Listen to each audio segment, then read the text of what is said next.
sebagaimana disampaikan oleh Allah Subhanahu wa taala kepada kita di Quran surat Al-Ghasyiyah ayat ke-25 dan 26.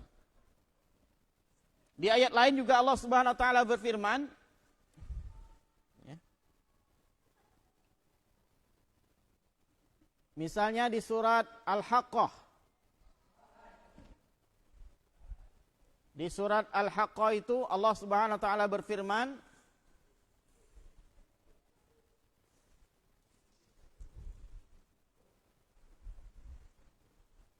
wa amma man utiya kitabahu bishimalihi yaqulu ya laitani lam uta kitabiyah, ya, walam adri ma hisabiyah. Di surah Al-Haqqah ayat ke-25. Dan adapun orang yang diberikan kitabnya, diberikan di tangan kanan, di tangan kirinya, maka dia berkata, alangkah baiknya jika kitab itu tidak diberikan kepadaku, sehingga aku tidak mengetahui bagaimana perhitungannya. Nah, ini gambaran kekhawatiran orang-orang yang nanti akan diberikan kitabnya, amalnya di sebelah kiri, maka dia khawatir, dia sangat takut, ya. Mohon maaf sebelumnya di ayat 19 tadi, fa amma man utiya kitabahu biyaminihi fayaqulu ha umqra'u kitabiyah inni dhanantu anni mulaqin hisabiyah. Adapun orang-orang yang kitabnya diberikan di tangan kanannya, maka dia berkata, ambillah, bacalah kitab itu, sesungguhnya aku yakin bahwa suatu saat aku akan menerima perhitungan terhadap diriku. Nah, ini hadirin yang muliakan Allah SWT tentang bagaimana kita akan dihisab oleh Allah Subhanahu wa taala, dalilnya. Kita lanjutkan.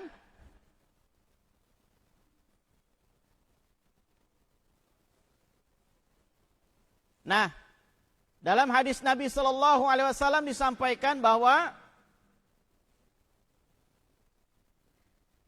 la tazulu qadama 'abdin yaumal qiyamah hatta yus'ala an umurihi. Tidak akan bergeser dua telapak kaki seorang hamba pada hari kiamat sampai dia ditanya, dimintai pertanggungjawabannya. Yang pertama adalah tentang umurnya. Tentang umurnya, fima abnahu, ya. Tentang umurnya, kemana dia dihabiskannya, untuk apa umurnya dihabiskan.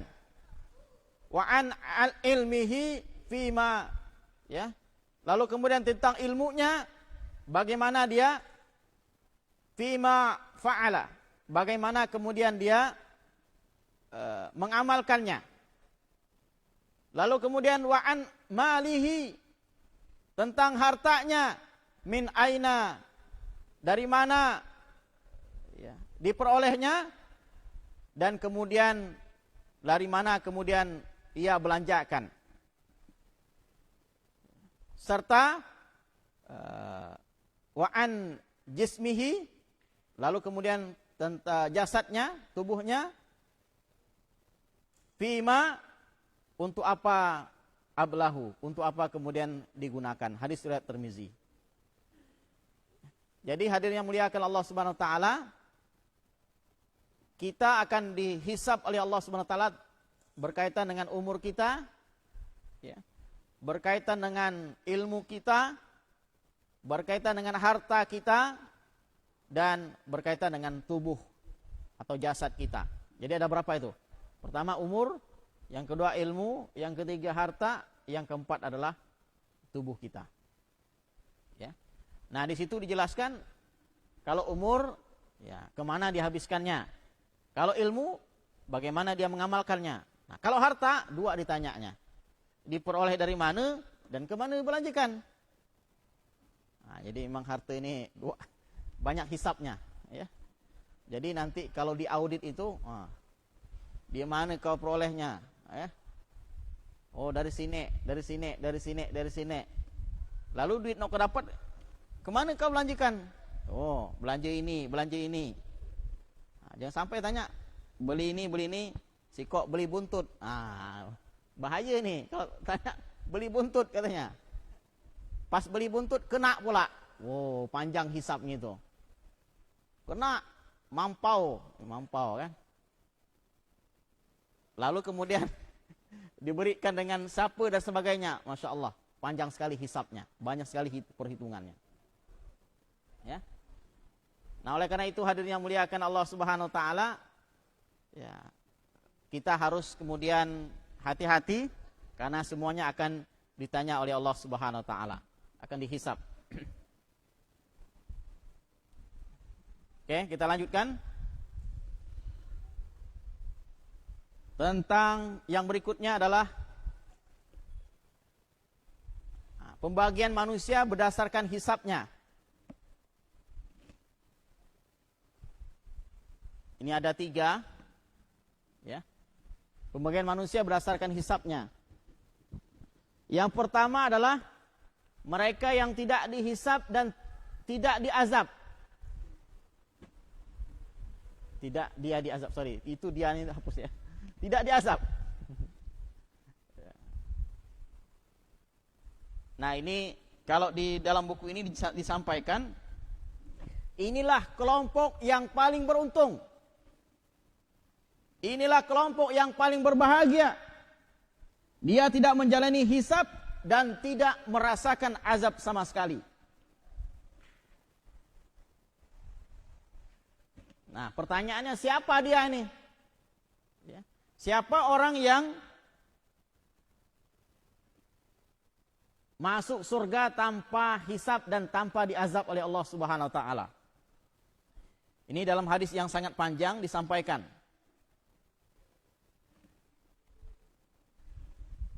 Telah ditampakkan padaku semua umat. Aku melihat seorang nabi yang hanya memiliki berapa pengikut? 3 sampai 9 orang. Ada juga seorang nabi yang hanya memiliki 1 atau 2 orang pengikut saja. Bahkan ada nabi yang tidak memiliki pengikut sama sekali. Tiba-tiba diperlihatkan kepadaku sekumpulan orang dalam jumlah yang sangat banyak. Maka aku menyangka bahwa mereka adalah umatku. Lalu ada yang berkata padaku, itu adalah Nabi Musa alaihi salam dan umatnya. Tetapi lihatlah ke ufuk.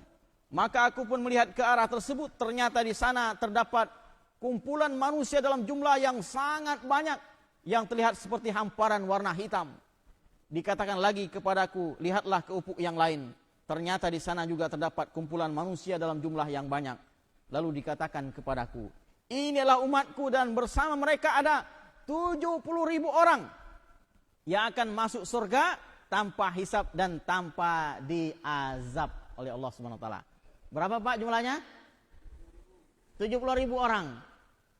Masya Allah. Apakah masuk kita Pak diantaranya? Wallahu a'lam. 70.000 Pak.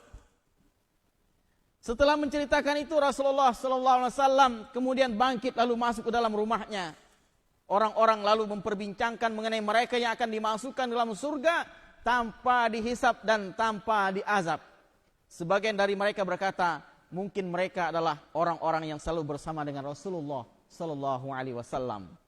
Ada pula yang mengatakan mungkin mereka adalah orang-orang yang dilahirkan dalam Islam dan tidak pernah melakukan perbuatan syirik terhadap Allah Subhanahu wa taala, tidak pernah menyekutukan Allah Subhanahu wa taala.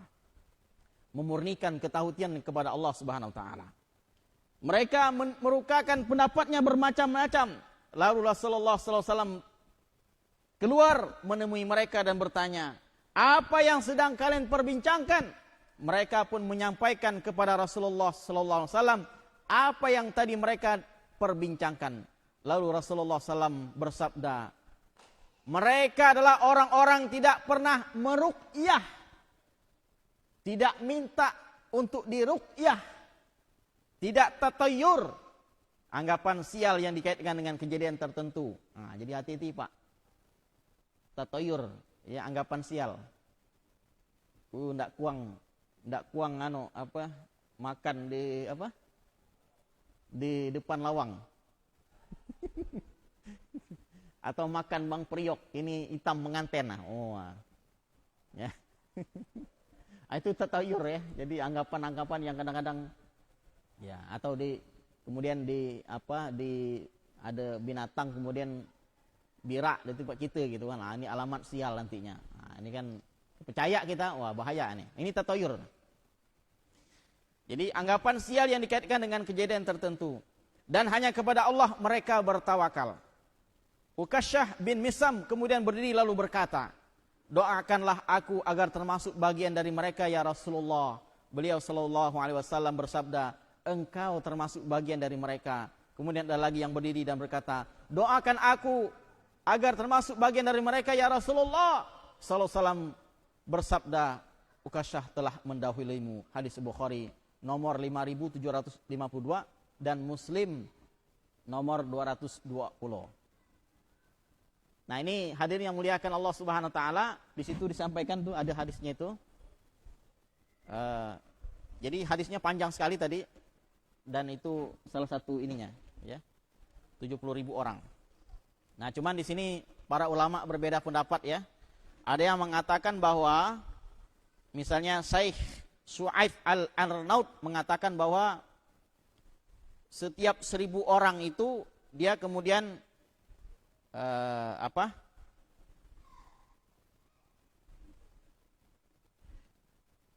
setiap 1.000 dari jumlah tersebut terdapat 70.000 lagi.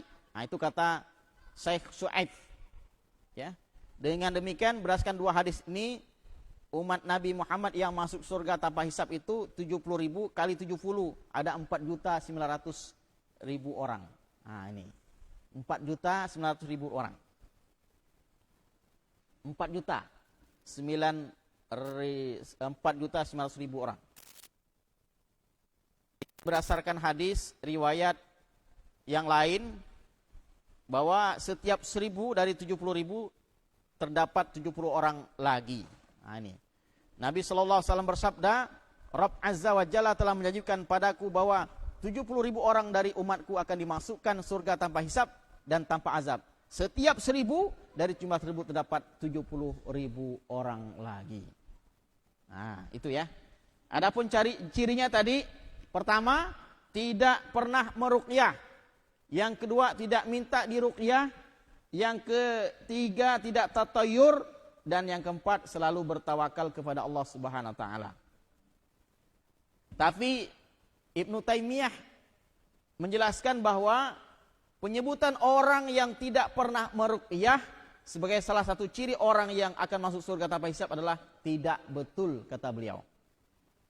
Ibnu Taimiyah menduga bahwa penyebutan kata tersebut kemungkinan adalah kesalahan yang tidak sengaja dari seorang rawinya. Ini kata Ibnu Taimiyah. Di antara alasannya, tindakan meruqyah orang lain adalah sesuatu yang baik dan dibolehkan selama dilakukan sesuai dengan syariat. Nah, jadi Rasulullah juga pernah meruqyah. Itu ya, itu yang pertama. Jadi terkait dengan tidak pernah meruqyah tadi. Untuk yang tiga itu seperti itu. Baik, ini yang pertama. Jadi orang pembagian manusia berdasarkan hisabnya, mereka yang tidak dihisab dan tidak diazab oleh Allah Subhanahu wa taala. Wallahu alam. Mudah-mudahan kita di dalamnya. Amin ya rabbal alamin. Yang kedua, mereka yang dihisab dengan hisab yang sangat mudah. Nah, ini namanya hisab yasir, ya. Fa amma man utiya kitabahu bi yaminih fasawfa yuhasabu hisaban yasira. Maka adapun orang yang catatannya diberikan dari sebelah kanannya, yang saya sampaikan tadi, maka dia akan diperiksa dengan pemeriksaan yang sangat mudah. Gimana pemeriksaan yang sangat mudah? Hadirin yang muliakan Allah Subhanahu wa taala, nanti di yaumil akhir ya, ketika Allah Subhanahu wa taala menghisab kita, maka Allah akan sampaikan kepada kita amal-amal kita, lengkap semua catatannya di hadapan kita, dosa-dosa kita. Ya, semua ini disampaikan oleh Allah Subhanahu wa taala kepada kita, ya. Namun hadirin yang muliakan Allah Subhanahu wa taala, Allah kemudian memberikan kejutan kepada kita. Apa kejutannya? Kejutannya adalah bahwa Allah Subhanahu wa taala mengampuni dosa-dosa kita. Sehingga kemudian mereka masuk surga tanpa disiksa. Subhanallah, hadirin yang muliakan Allah Subhanahu wa taala. Ini yang kedua hadirin. Hisabnya mudah sekali. Ya. Jadi Allah perlihatkan kepada kita, ya, kita pernah melakukan ini, kita pernah melakukan itu, ya. Kita kemudian mengakui itu yang kita lakukan, ya. Terbuka semuanya. Tapi kemudian Allah berikan kejutan kepada kita. Semua dosa-dosamu aku ampuni, kata Allah Subhanahu wa taala. Masya Allah, subhanallah. Maka kemudian kita masuk surga, hadirin yang muliakan Allah Subhanahu wa taala.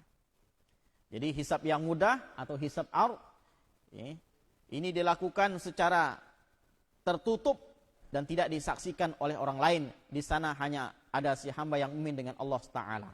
Masya Allah. Jadi yang kedua ini hisabnya tertutup. Wah. Kalau misalnya kan kita rapat, Pak. Rapat. Ini mau terbuka apa tertutup? Wah. Seperti Prabowo kemarin ya. Ya, DPR ya dipanggil Menhan persenjataan alutsista. Ini mau terbuka apa tertutup? Wah, debatnya panjang, Pak. Debatnya panjang. Sampai akhirnya kemudian udah tertutup katanya. Tertutup untuk umum. Nah. Masya Allah. Hadirin yang muliakan Allah Subhanahu wa taala, ada nanti yang hisabnya terbuka. Ini hisabnya tertutup. Ya. Jadi hanya kita dengan Allah Subhanahu wa taala. Jadi seorang hamba yang mukmin itu dengan Allah Subhanahu wa taala. Ini hadisnya saya bacakan. Sesungguhnya Allah mendekatkan seorang hamba yang mukmin kemudian menempatkannya di sampingnya. Allah menutupinya dari para hamba yang lain. Kemudian dia bertanya, apakah kamu mengetahui dosa ini? Apakah kamu mengetahui dosa ini? Hamba tersebut menjawab, ya wahai Rabbku. Hingga ketika Allah telah menjadikan hamba tersebut mengakui dosa-dosanya dan dia yakin bahwa dirinya akan binasa. Lalu dia berkata, aku telah menutupi dosa-dosa tersebut saat kamu di dunia dan aku akan mengampuninya pada hari ini untuk kebaikanmu. Kemudian dia diberi kitab catatan amalan kebaikannya. Muttafaqun alaih dari Ibnu Umar. Masya Allah. Makanya hadirin yang muliakan Allah, ibadah-ibadah yang kita lakukan itu salah satunya adalah menghapus dosa dan kesalahan kita. Nah, boleh jadi dosanya masih ada, tapi diampuni oleh Allah Subhanahu wa taala. Tapi ada juga dosa yang kemudian dihapus oleh Allah Subhanahu wa taala. Dihapus. Nah, makanya seperti penjelasan yang dulu pernah waktu di bulan Ramadan itu, kita diminta doa di malam malam Lailatul Qadar itu membaca Allahumma innaka afuwun tuhibbul afwa fa'fu anni. Itu salah satunya adalah nanti dosa-dosa kita itu dihapus oleh Allah Subhanahu wa taala. Ada dosa yang memang diampuni oleh Allah Subhanahu wa taala, tapi ada yang dosa yang memang dia dihapus, delete, enggak ada dosa lagi. Oke. Itu yang kedua. Yang ketiga adalah hisab yang dihisab dengan hisab yang sangat berat dan detail. Nah, inilah kita sebut dengan hisab munaqashah. Ya, munaqashah. Nah, adik-adik TPA ya, atau apa bisa ada namanya munaqashah. Nah, diperiksa, dites, ditanya dan seterusnya. Ya, ini munaqashah. Ya. Maka kelompok yang ketiga inilah mereka yang dihisab dengan hisab yang sangat berat.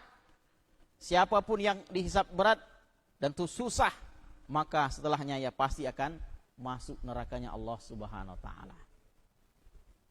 Jadi ini luar biasa hadirin yang muliakan Allah Subhanahu wa taala.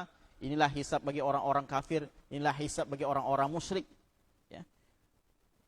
Barang siapa yang diperinci dan detail saat dihisab, niscaya dia akan kemudian diazab oleh Allah Subhanahu wa taala. Nah, kita berlindung kepada Allah Subhanahu wa taala dari azab yang ketiga ini, ya. Karena memang hisabnya menyeramkan, karena hisabnya menakutkan, detail pertanyaannya sangat luar biasa, ya.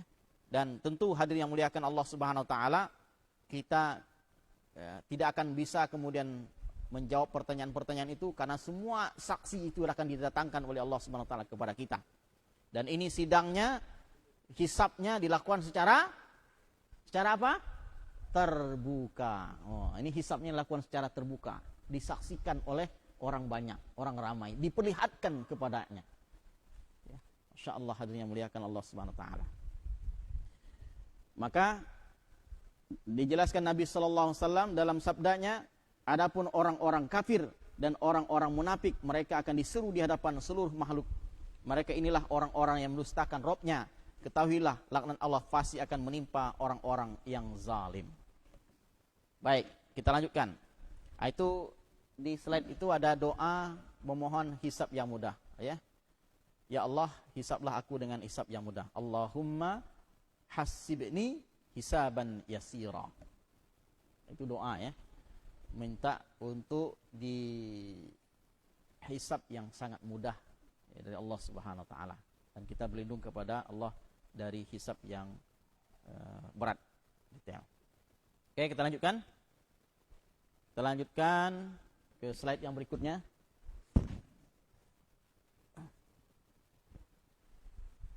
Nah, ini pertanyaannya. Siapa yang pertama akan dihisab oleh Allah Subhanahu wa taala?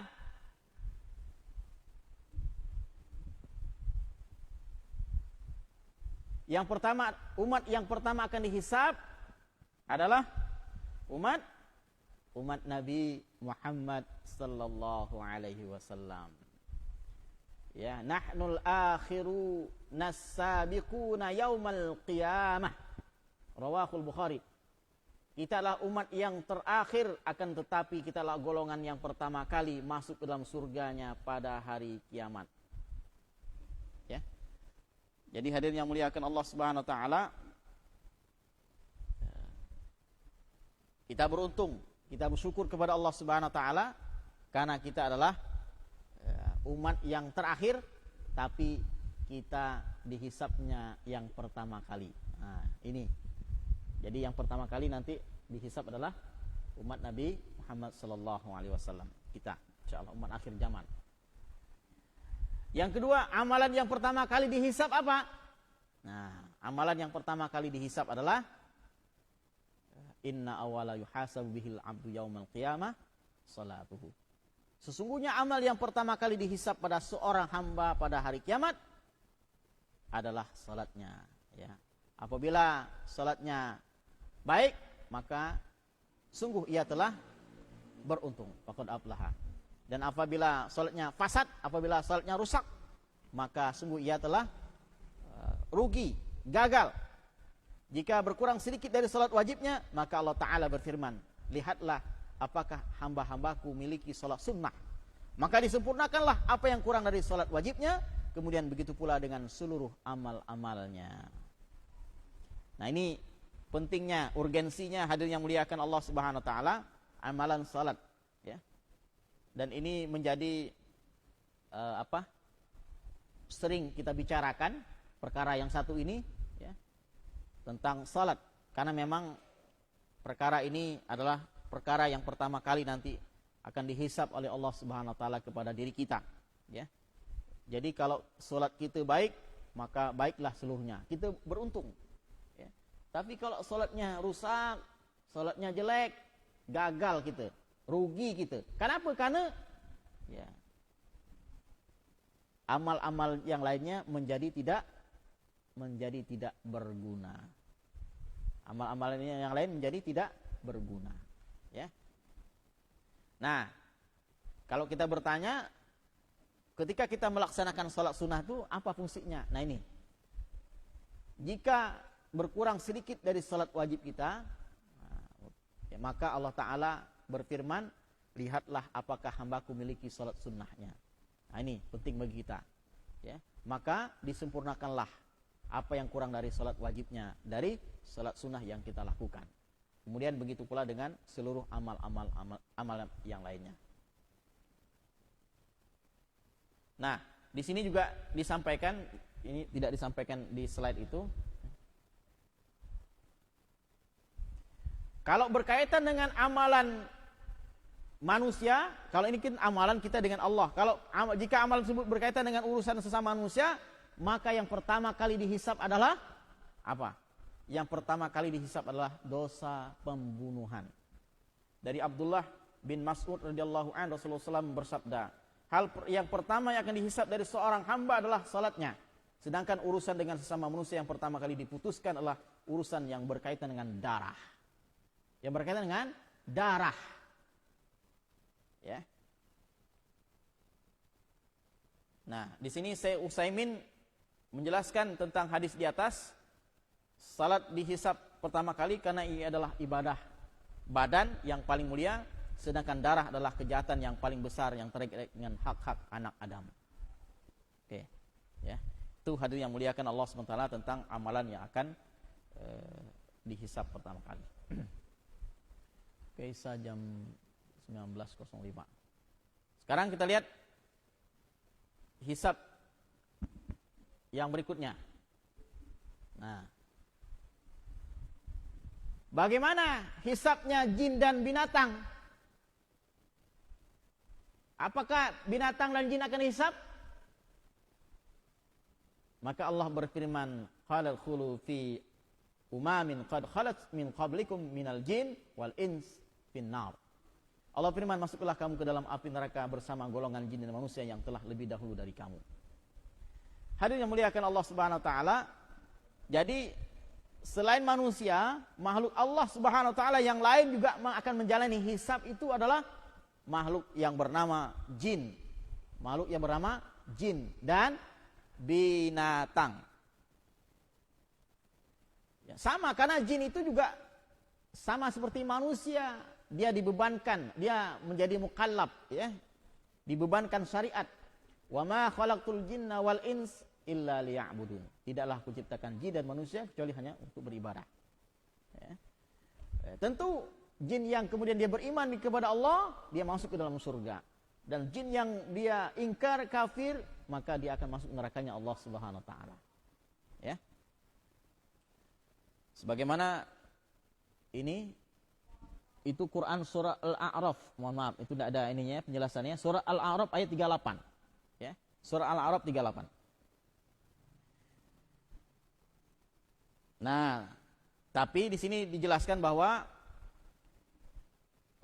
terkait dengan apakah kemudian jin itu masuk surga atau bagaimana, ternyata para ulama berbeda pendapat. Tapi jumhur ulama, Imam Syafi'i, Imam Malik, Imam Ahmad, ya, sebagaimana juga disampaikan Ibnu Taimiyah dalam kitab Majmu' Fatawanya, berpendapat bahwa jin yang mukmin akan masuk surga sebagai manusia yang mukmin. Sedangkan menurut Imam Abu Hanifah, nah, jin yang mukmin tidak masuk surga, balasan atas keimanan mereka adalah diselamatkan dari neraka. Kenapa? Karena kata beliau, kata Imam Abu Hanifah, berbeda ini terjadi karena tidak ada dalil yang syarih atau jelas yang menjelaskan tentang hal tersebut, sebagaimana dalil tentang neraka bagi jin. Ya, baik hadirin yang muliakan Allah SWT, itu tentang jin. Sekarang kita bicara tentang binatang. Nah, bagaimana dengan binatang? Bangsa binatang? Ternyata hadirin yang muliakan Allah Subhanahu wa taala, binatang juga akan dihisab oleh Allah Subhanahu wa taala. Ya. Binatang juga akan dihisab oleh Allah Subhanahu wa taala. Semua makhluk akan dikumpulkan pada hari kiamat. Binatang, hewan liar, burung-burung dan segala sesuatu, sehingga ditegakkan kehadiran Allah untuk memindahkan tanduk dari hewan bertanduk ke yang tidak bertanduk, lalu dilakukan qisas. Kemudian Allah berfirman, kalian semua jadilah tanah. Di saat itulah orang-orang kafir mengatakan, andai aku jadi tanah. Nah, ini hadirin yang muliakan Allah Subhanahu wa taala, hewan binatang ini mereka juga dihisab oleh Allah Subhanahu wa taala, dan mereka diadakan qisas atau pembalasan atas kezaliman yang dilakukan di antara sesama binatang. Jadi mereka misalnya kalau harimau mungkin pernah menzalimi rusa, kancil gitu kan. Maka ada pembalasan di antara mereka, dan setiap binatang yang ketika dunia pernah dizalimi oleh binatang lain akan diberikan kesempatan oleh Allah untuk membalasnya. Maka setelah selesai semua urusannya, maka kemudian mereka berubah jadi apa? Tanah. Nah, maka inilah kemudian di surat apa?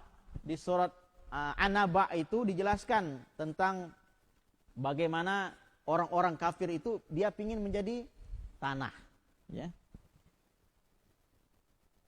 Inna anzarnakum adzaban qariba yauma yanzurul mar'u ma qaddamat yadah wa yaqulul kafiru ya laitani kuntu turaba. Sesungguhnya kami telah memperingatkan kepadamu orang-orang kafir azab yang dekat. Pada hari manusia melihat apa yang telah diperbuat oleh kedua tangannya. Dan orang-orang kafir berkata, alangkah baiknya seandainya dahulu aku menjadi tanah. Ini penyesalan orang-orang kafir hadirin yang muliakan Allah Subhanahu wa taala, ya. Atas perbuatan yang mereka lah lakukan di muka bumi ini, ya. Ngapa aku dulu tidak jadi tanah aja gitu kan? Ya, karena apa? Karena tidak dimintai pertanggungjawabannya oleh Allah Subhanahu wa taala. Selesai urusan mereka. Baik hadirin yang muliakan Allah, masih ada 4 menit sebelum kita ambil kesimpulan. Ada pertanyaan? Ada pertanyaan?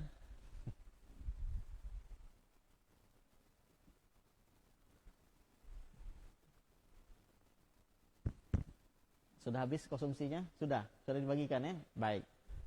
Baik, kalau tidak ada pertanyaan, alhamdulillah.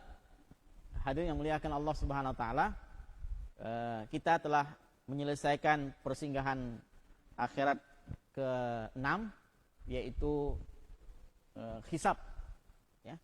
Dan insyaallah ini akan kita lanjutkan nanti perjalanan kita menuju Allah Subhanahu wa taala, menuju surga dan neraka, itu di jilid ke-7, jilid ke-8, ke-9, ke-10, 11 dan 12. Nah, jadi baru setengah perjalanan yang kita bahas, ya. Nah, sekarang kita berada di dunia ini. Mari kita terus meningkatkan keimanan kita, terus meningkatkan ketakwaan kita kepada Allah Subhanahu wa taala, terus berbekal untuk perjalanan yang sangat panjang, perjalanan yang sangat jauh, perjalanan yang sangat melelahkan boleh jadi, tapi insyaallah hadirin yang muliakan Allah, ketika kita mampu membawa bekal dalam perjalanan ini dari dunia ini dengan sebaik-baiknya, maka bekal itulah yang akan menyelamatkan kita nanti, di mana hadirin yang muliakan Allah Subhanahu wa taala, sebagaimana yang telah kita jelaskan sebelumnya, begitu banyak, ya, tempat-tempat yang akan kita singgahi sampai kemudian kita kembali ke kampung halaman kita yang sesungguhnya, yaitu kampung akhirat itu. Wallahu alam. Insyaallah pekan depan kita lanjutkan lagi kajian hadis arba'innya bersama Ustaz Rudi Irawan. Pekan berikutnya insyaallah nanti bersama Pak Raja kita akan bahas tentang fikih kurban, dan seterusnya itu Ustaz Rudi, dan seterusnya. Ya, setiap malam Rabu saya insyaallah salah. Malam Kamis, ya. Nah, kita ngopi susu, ya, ngobrol perkara iman sungguh-sungguh bersama IKADI, Ikatan Dai Indonesia Kabupaten Belitung. Sekian, pergi keumukan kaki kan nenek, ya, ndak kelupaan mau ambong. Tausiahnya, ceramahnya, kajian yang cukup sampai di sini. Minggu depan kita sambung. Wabillahi taufiq wal hidayah. Assalamualaikum warahmatullahi wabarakatuh.